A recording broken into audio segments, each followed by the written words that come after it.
Let's go. Welcome to the main event. Applying pressure, but I promise I ain't make it then.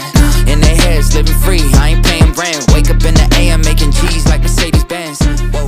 Hey, welcome back. This is Andrew with Great Basin Garage.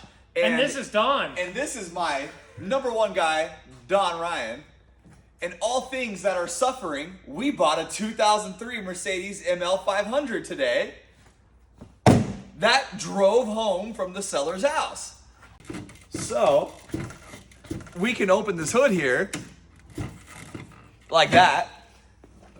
This $1,000 Mercedes came with a 5-liter V8, a quick fill power steering, or a washer fluid, excuse me, reservoir. It does have a new coolant reservoir on it and which cap. is low. Okay. And we have a prime white colored vehicle. There's a small crack in the windshield. We got this baby on a cheap price because for some reason the transmission doesn't seem to work right. They had some internal work they did on it, and I imagine sensors, something like that. But it definitely has some flare-ups, some zero gears, and a little bit of fluid leak. Nothing we're not afraid of. Tires in the front, if we have a quick look brand new. Also, they are mismatched if you go to the rear to some excessively uneven tire wear. I imagine these were actually on the front of the vehicle because I feel there is a suspension and steering concern which is causing set alignment issues and the uneven tire wear. For a different day, we'll worry about that. Custom rock sliders came with it with the Mercedes-Benz logo. Can't go wrong with that. And as we go inside of the vehicle, the only real terrible thing in this vehicle is it's tan. And no one likes tan for a leather interior. If we go to the driver's seat, Drew will show you the rest. So if we take a look here, when we fire this bad boy up, yeah, runs great. If we put it in drive, it initially works fantastic in low range, which you can't see on camera. But if we try and shift it from low range to not low range, we get nothing but a bunch of neutrals. So that is a fun project to figure out. So the goal here is to make this thing run, drive, it already runs great, put bigger tires on it, and take it on an off-road adventure. So stay tuned to figure out how that goes. Back working on the ML350. Did our initial scans using an Autel scanner.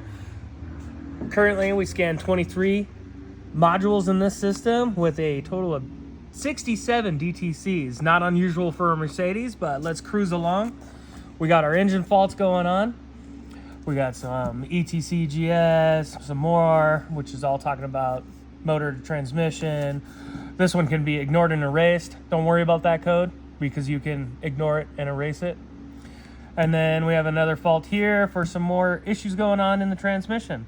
Perfect. Let's scoot along, get into the ETC, transmission control. Voltage supplies, all right, we got something going on there. Gear implausible, that's a concern. It's definitely a concern. Impermissible transmission ratio, that's a very large concern. We got some speed issues, usually related to slippage and transfer case position, which makes sense because we're stuck in low. So at this point, we're gonna go ahead and get this thing up in the air and see what secrets it withholds. With the vehicle in the air, we're gonna have a look under it. We have a factory installed recovery spot, always an important thing when you're driving a Mercedes. We got someone who was doing some mad burnouts with these bald tires, which is interesting because it's all-wheel drive. So we're gonna cruise along into the front here. It's all pretty good in the back. We got a eBay style, brand new transfer case motor thingy. So that's an impressive thing. Doesn't seem to work, so we're gonna look into it. Some transmission leaks. Hoping the fluid's low, causing our issues. Definitely got some oil leaks up in here. Cruising more forward, more oil leaks. As we can see, ooh, the sway bar's leaking oil. Gonna have to look into that. And then, ooh, well, that's not supposed to do that. Let's see. He's like, oh yeah. Well, steering's not real important until the car can move forward, so we're going to continue on with the transmission diagnosis. Well, it seems abundantly low on transmission fluid. This should have been pouring out. Oh, God, don't worry about that. This should be pouring out at a very heavy flow. Like maxi style heavy flows. Well, I've seen worse. Some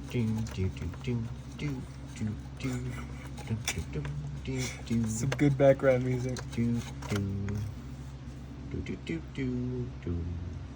Pan is down. Had a look inside. Unusually low on fluid. No large chunks. I made some little things there. A lot of Babbitt. It's a word I heard when I was watching an instructional video once. But anyways, went ahead and pulled the mechatronic servo sleeve. So this is what seems to be our main leak, which is this guy here. We're gonna go ahead and replace this. New seals, put some fluid in it, and see if we can't get some gears. Back at you. All right. So we got the transmission back to life.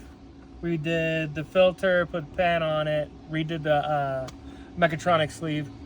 That's all sealed, filled it up with fluid. Can't get it to change from high to low with the transfer case button. We looked further into that. It has a new motor on it, but it's not rotating it back to high side. So we manually put it into high, bolted the motor on, and didn't touch the button. And that's working great. We've got some oil leaks, but the security code for the radio is not written in the manual, so that's for another day.